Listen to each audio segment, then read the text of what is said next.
Hello everyone, welcome to our channel. Friends, ఈ వీడియోలో మనం మార్కెట్ సంబంధించిన వీక్లీ అనాలిసిస్ గురించి డీటెయిల్ గా మాట్లాడుకుందాం. లాస్ట్ వీక్ లో మార్కెట్ పర్ఫార్మెన్స్ గురించి మాట్లాడుకుని నెక్స్ట్ వీక్ మార్కెట్ ని ఇంపాక్ట్ చేయబోతున్న news and major events cover చేద్దాం. అండ్ అలాగే మండే ప్లాన్ ఆఫ్ యాక్షన్ కూడా కవర్ చేద్దాం. ఈ వీడియోని ఎక్కడ స్కిప్ చేయకుండా ఎండ్ వరకు చూడండి. ఖచ్చితంగా ఈ వీడియో మీకు ఇన్ఫర్మేటివ్ అనిపిస్తుంది. ముందుగా లాస్ట్ వీక్ లో నిఫ్టీ పర్ఫార్మెన్స్ ఒకసారి చూసుకుందామండి. ఇఫ్ యూ కెన్ సీ మనకి వీక్లీ టైం ఫ్రేమ్ లో స్ట్రాంగ్ బ్రేక్అవుట్ వచ్చింది, మంచి బుల్లిష్ క్యాండిల్ ఫామ్ అయింది. And almost May second week నుంచి మనకి ఏదైతే కన్సాలిడేషన్ ఇనిషియేట్ అయిందో అది ఫైనల్గా క్లియర్గా బ్రేక్ చేసి మార్కెట్ ఫ్రెష్ బయింగ్ జోన్లోకి ఎంటర్ అయిపోయింది. So market sentiment clearly positive. అసలు ఫస్ట్ ఈ బ్రేక్అవుట్ జరగడానికి ఇప్పుడున్న పాజిటివ్ సెంటిమెంట్ బిల్డప్ అవడానికి మేజర్ రీజన్ ఏంటంటే మనకి లాస్ట్ 2-3 వీక్స్ నుంచి ఏదైతే జియో పొలిటికల్ ఇష్యూస్ రన్ అవుతున్నాయో అవన్నీ కూడా కూల్ ఆఫ్ అయిపోయింది. సింపుల్గా చెప్పాలంటే ఇరాన్ ఇజ్రాయెల్ వార్ మొత్తం కూడా సీజ్ ఫైర్కి అగ్రీ చేసి ఎలాంటి మిలిటరీ యాక్టివిటీస్ రన్ అవ్వట్లేదు. So this is the biggest positive sign అండి. అండ్ దీంతో పాటు క్రూడ్ ఆయిల్ ప్రైజెస్ కూడా కూల్ ఆఫ్ అవడం అనేది మార్కెట్స్కి పాజిటివ్ సైన్. అండ్ దీనివల్ల మన మార్కెట్స్లో ఫ్రెష్ బయింగ్ అయితే విట్నెస్ చేస్తాం. మరి next week plan of action discuss చేసే ముందు నెక్స్ట్ వీక్ మార్కెట్ని ఇంపాక్ట్ చేయబోతున్న మేజర్ ఈవెంట్స్ అండ్ న్యూస్ గురించి కూడా కవర్ చేసుకుని అప్పుడు ఫైనల్గా ట్రేడ్ సెటప్ రెడీ చేసుకుందాం. ఒకసారి నెక్స్ట్ వీక్ సంబంధించిన ఇంపార్టెంట్ ఈవెంట్స్ అన్ని రివైజ్ చేసుకుందాం. సో ఫస్ట్ థింగ్ మనం నెక్స్ట్ వీక్ మనం మేజర్గా అబ్జర్వ్ చేయాల్సిన ఫస్ట్ మేజర్ ఈవెంట్ వచ్చేసరికి యూఎస్కి సంబంధించిన ఫెడ్ మీటింగ్ జరగబోతుంది. సో ఈ వీక్లో ఈ మీటింగ్ జరగబోతుంది. సో ఖచ్చితంగా ఈ మీటింగ్ సంబంధించిన output not only US markets, definitely world markets మీద కూడా ఇంపాక్ట్ చూపిస్తుంది. కాబట్టి దీన్ని మనం చాలా క్లోజ్గా మానిటర్ చేయాలి. అండ్ దీంతో పాటు మనం ఫాలోఅప్ చేయాల్సింది వచ్చేసరికి ఇండియా అండ్ యూకే సంబంధించిన trade deal. So almost 3 years నుంచి మన రెండు కంట్రీస్ మీద ట్రేడ్ డీల్ అండ్ నెగోషియేషన్స్ జరుగుతున్నాయి. ఫైనల్గా May 6th ఈ ట్రేడ్ డీల్ అనేది అగ్రీ చేశారు రెండు కంట్రీస్ కూడా. అండ్ ఈ అగ్రిమెంట్ సంబంధించిన ఫైనల్ అప్రూవల్స్ అండ్ సిగ్నేచర్స్ కూడా మోస్ట్లీ ఈ మంత్ ఎండ్ ఆర్ నెక్స్ట్ వీక్లో జరగబోతుంది. కాబట్టి ఇది కూడా మనం క్లోజ్గా మానిటర్ చేయాలి. అసలు ఫస్ట్ ఇండియాకి యూకేకి మధ్య జరగబోతున్న ట్రేడ్ డీల్ అంటే మనం చూసుకుంటే ఈ రెండు కంట్రీస్ మధ్య జరగబోతున్న ఈ ట్రేడ్ డీల్ వల్ల వచ్చే బెనిఫిట్ ఏంటో మనం చూసుకుంటే ఇప్పుడు ఇండియాలో మ్యానుఫ్యాక్చర్ అవుతున్న ప్రొడక్ట్స్ అన్ని కూడా యూకేలో ఏదైతే మనం సెల్ చేస్తామో వాటికి 99% ట్యాక్స్ ఫ్రీ ఉంటుంది. అండ్ అలాగే యూకేలో ప్రొడ్యూస్ అవుతున్న ప్రొడక్ట్స్ని మన ఇండియాలో కనుక వాళ్ళు సేల్ చేసుకుంటే దానికి ఆల్మోస్ట్ 90% ట్యాక్స్ ఫ్రీ ఉంటుంది. ఇలా రెండు కంట్రీస్ మధ్య ఫ్రెండ్లీ ట్రేడ్ డీల్ జరగడం వల్ల ఈ రెండు కంట్రీస్ సంబంధించిన కంపెనీస్కి ఎక్కువ అడ్వాంటేజ్ ఉంటుంది అండ్ ఎక్కువ production at the same time ఎక్కువ సేల్స్ కూడా జరుగుతుంది. సో కంపెనీస్ బెనిఫిట్ అయ్యే ఛాన్సెస్ ఎక్కువ ఉంటుంది. ఇది ఒక పాజిటివ్ సైన్. అండ్ దీంతో పాటు మనం క్లోజ్గా మానిటర్ చేయాల్సిన థింగ్ వచ్చేసరికి మనకి క్వార్టర్లీ 1 రిజల్ట్స్ స్టార్ట్ అవబోతుంది. ఫస్ట్ క్వార్టర్ది ఈ ఫైనాన్షియల్ ఇయర్ది అది కూడా ఈ వీక్లో స్టార్ట్ అవబోతుంది. సో క్వార్టర్లీ రిజల్ట్స్ ఉన్నప్పుడు మనకి పర్టికులర్గా స్టాక్ స్పెసిఫిక్ యాక్షన్ ఎక్కువగా విట్నెస్ చేస్తాం. సో ఇప్పటి నుంచి నెక్స్ట్ 4 weeks ఆర్ 8 weeks వరకు కూడా మనం ఈ క్వార్టర్లీ రిజల్ట్స్ని మనం మానిటర్ చేస్తూ ఉండాలి. అండ్ దీంతో పాటు మనం వరి అవ్వాల్సిన ఒకే ఒక్క నెగిటివ్ న్యూస్ ఆర్ కొంచెం బ్యాడ్ న్యూస్ ఏదైనా ఉందనుకుంటే యూఎస్కి సంబంధించిన ట్యాక్స్ టారిఫ్స్. సో అఫ్కోర్స్ ఇది మనకి April 2nd వీక్ మనకి అన్ని కంట్రీస్ మీద యూఎస్ ట్యాక్స్ ఇంపోజ్ చేసింది. దాని తర్వాత 90 days వరకు బఫర్ టైం ఇచ్చి అన్ని కంట్రీస్కి నెగోషియేషన్ టైం ఇచ్చింది. ఈ బఫర్ టైం అనేది July 9th కంప్లీట్ అవబోతుంది. సో దీనికి సంబంధించిన అవుట్పుట్ కూడా రాబోతుంది. సో వెదర్ మళ్ళీ ఏదైనా బఫర్ టైం ఇంక్రీజ్ చేస్తారా లేదా ఇమీడియట్గా ఆ ట్యాక్స్ ఏదైతే అనౌన్స్ చేస్తారో అది ఇమీడియట్గా ఇంపోజ్ అవుతుందో చూసుకుందాం.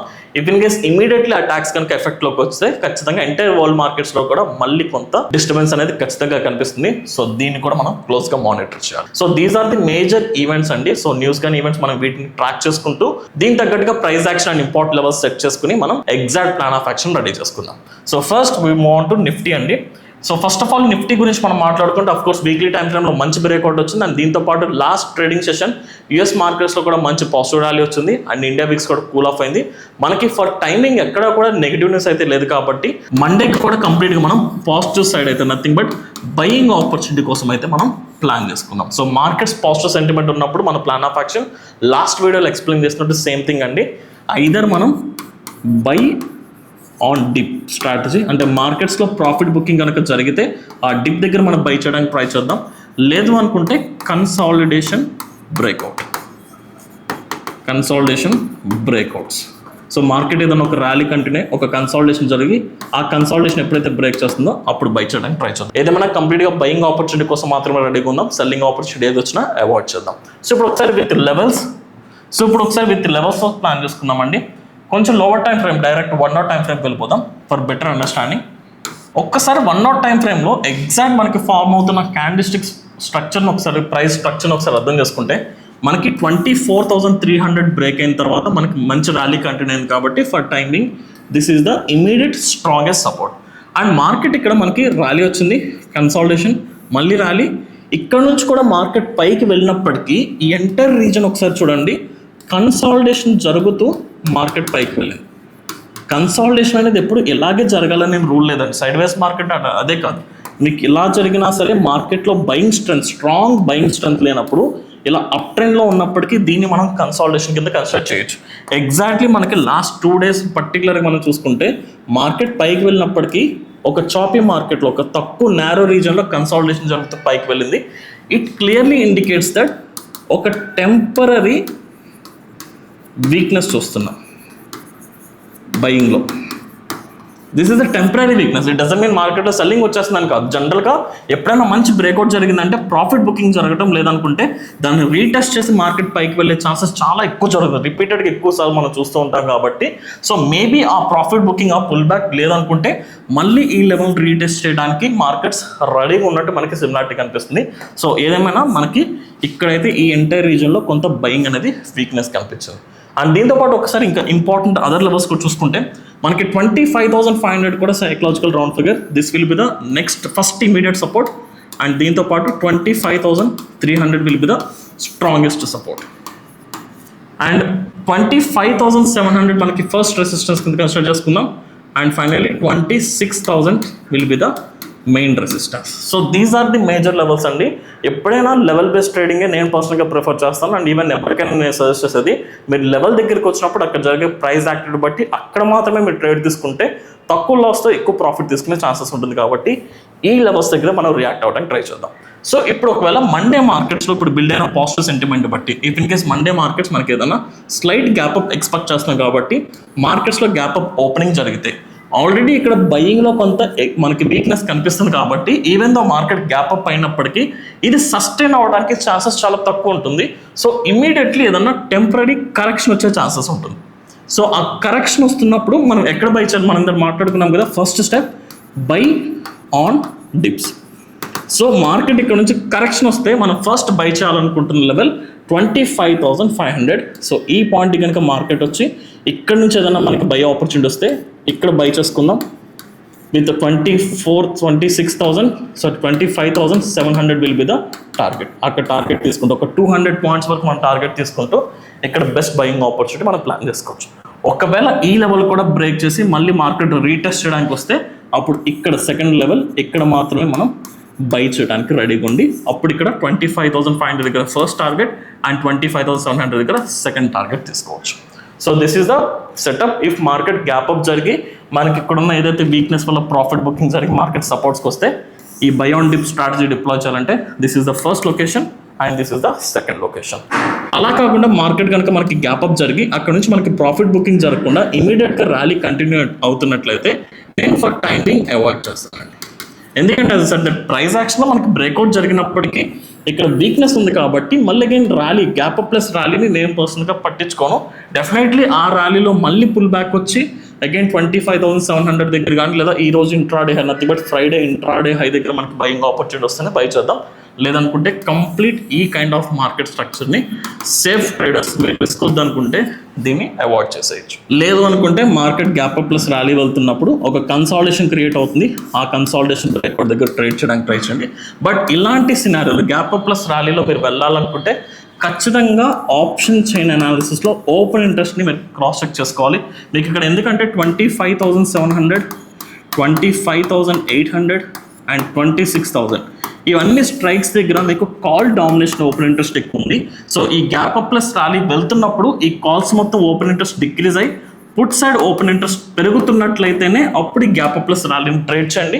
లేదా అది కూడా జరగట్లేదంటే ఇంకా కంప్లీట్ గ్యాప్ అప్ ప్లస్ ర్యాలీని అవాయిడ్ చేసి సింపుల్గా బై ఆన్ డిప్ స్ట్రాటజీకి వెళ్తే better, right? So this is exact plan of action Nifty అండి ఫర్ మండే. ఒక్కసారి సెన్సెక్స్ అండ్ బ్యాంక్ నిఫ్టీ కూడా చూసుకుందాం. అండ్ ఫైనల్గా కొన్ని స్టాక్స్ కూడా మీకు ఎడ్యుకేషన్ పర్పస్ చూపిస్తాను. సో ఇక్కడ మన సెన్సెక్స్ చూసుకుంటే సెన్సెక్స్ కూడా మంచి బ్రేక్అవుట్ ఇచ్చింది. కాకపోతే రీసెంట్ డేస్లో కూడా ఇది కూడా కొంత బయింగ్లో వీక్నెస్ కనిపించింది కాబట్టి సెన్సెక్స్లో కూడా same thing by on dip strategy. So ఆ ప్రాసెస్లో వెళ్తున్నప్పుడు మనకి 83,500 will be the first support and 83,000 will be the strong support. And ఇంకా మనకు ఫర్దర్గా మార్కెట్ పైకి వెళ్తే ఇక్కడ ఆల్మోస్ట్ 84,000 రౌండ్ ఫిగర్ వచ్చేసింది కాబట్టి this will be the immediate resistance and 84,500 will be the next resistance. So only ఈ లెవెల్స్ దగ్గర మాత్రమే మనం సెన్సెక్స్లో రియాక్ట్ అవ్వడానికి ట్రై చేద్దాం. ఈ లెవెల్స్ కాకుండా ఇంకా మార్కెట్ కనుక ఇన్ బిట్వీన్ లెవెల్స్ వస్తే దాన్ని కూడా అవాయిడ్ చేయండి. సో సేమ్ నిఫ్టీ లాగే బై ఆన్ డిప్ స్ట్రాటజీకి మనం సెన్సెక్స్ కూడా ఫాలో అవ్వచ్చు. Finally bank Nifty. Banking sector చాలా పాజిటివ్గా కనిపిస్తుందండి. మనం ఇందులో మాట్లాడుకున్నాం కదా ఇండియా యూకేకి సంబంధించిన ట్రేడ్ డీల్ గురించి. సో బేసిక్గా ఈ న్యూస్ వల్ల పర్టికులర్ బ్యాంకింగ్ సెక్టార్కి, దాంతోపాటు textile, cement sector, automobile, jewellery ఈ సెక్టర్స్ అన్నింటిలో కూడా మంచి ర్యాలీ వచ్చే ఛాన్స్ ఉంటుంది. మీరు లాస్ట్ వీక్లో చూసుకుంటే కనుక సిమెంట్ సెక్టార్లో మంచి ర్యాలీ స్టార్ట్ అయింది, బ్యాంకింగ్ స్టాక్స్లో మంచి ర్యాలీ స్టార్ట్ అయింది, టెక్స్టైల్ సెక్టర్ బాగున్నాయి. సో వీటిలో అంటే ఈ ట్రేడ్ డీల్ బట్టి ఈ సెక్టార్స్లో ఇమీడియట్ ఇంపాక్ట్ ఉంటుంది కాబట్టి ఈ సెక్టార్స్ ఎక్కువగా ఫోకస్ చేసుకోండి. సో బ్యాంకింగ్ సెక్టర్ కూడా చాలా క్లియర్గా ఉంది. సో ఫస్ట్ సపోర్ట్ 57,000 దగ్గర మనకి స్ట్రాంగ్ సపోర్ట్ ఉంది and 57,500 first resistance and 58,000 second resistance. So these are the important levels. సో బ్యాంకింగ్లో కూడా ఈ లెవెల్స్ దగ్గర రియాక్ట్ అవ్వడానికి ట్రై చేద్దాం, బై ఆన్ డిప్ స్ట్రాటజీ.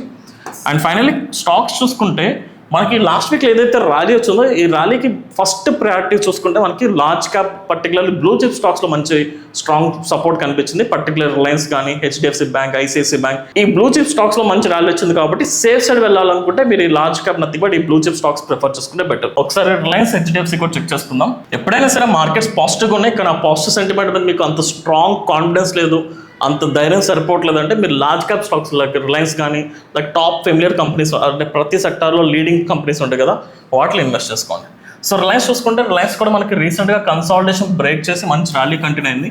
కాకపోతే ఇక్కడ 1500 రౌండ్ ఫిగర్ దగ్గర ఒక రెసిస్టెన్స్ ఉంది కాబట్టి ఈ వీక్లో మనం ఫ్రెష్గా ఎంటర్ అవ్వాలనుకుంటే ఈ జోన్ బ్రేక్ అయిన తర్వాత ప్లాన్ చేసుకుందాం. బట్ ఆల్మోస్ట్ మొమెంటం స్టార్ట్ అయింది కాబట్టి అబ్జర్వేషన్లో ఈ స్టాక్ని యాడ్ చేసుకుంటే బెటర్. అండ్ దీంతో పాటు హెచ్డిఎఫ్సి బ్యాంక్ అండి, ఐ థింక్ అది ఫ్రెష్ బ్రేక్అవుట్ ఇచ్చింది, బెస్ట్ బయింగ్ ఏరియాలో ఉంది. సో హెచ్డిఎఫ్సి బ్యాంక్ చూసుకుంటే మనకి recent resistance, recent swing size అన్ని కూడా క్లియర్గా బ్రేక్ చేసినాయి అండ్ లాస్ట్ ట్రేడింగ్ సెషన్ ఆ లెవెల్ని రీటెస్ట్ చేసి మళ్ళీ ఆ సపోర్ట్ నుంచి బౌన్స్ బ్యాక్ అయిపోయింది కాబట్టి సో ఇప్పుడు ఫామ్ అయిన హై పాయింట్ మనకి బ్రేక్అవుట్ బట్టి ఇంట్రాడేలో ప్లాన్ చేసుకోవచ్చు. అలాగే carry forward positional swing trading కూడా ఈ స్టాక్ని అబ్జర్వేషన్లో పెట్టుకోవచ్చు.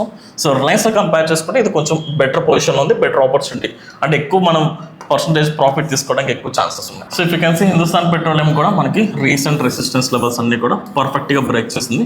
సో ఆల్మోస్ట్ మనకి సైకలాజికల్ లెవెల్ 420 కూడా బ్రేక్ చేసింది కాబట్టి సో ఈ స్టాక్ను కూడా మనం స్వింగ్ ట్రేడింగ్ ప్లాన్ చేసుకోవచ్చు. సో ఇంకా మీరు పర్టికులర్గా ఫోకస్ చేసుకోవాలంటే cement sector and textile industry sector సంబంధించిన స్టాక్స్లో కూడా మీరు ఫోకస్ చేసుకోవచ్చు ఈ ఎంటైర్ వీక్కి, రైట్?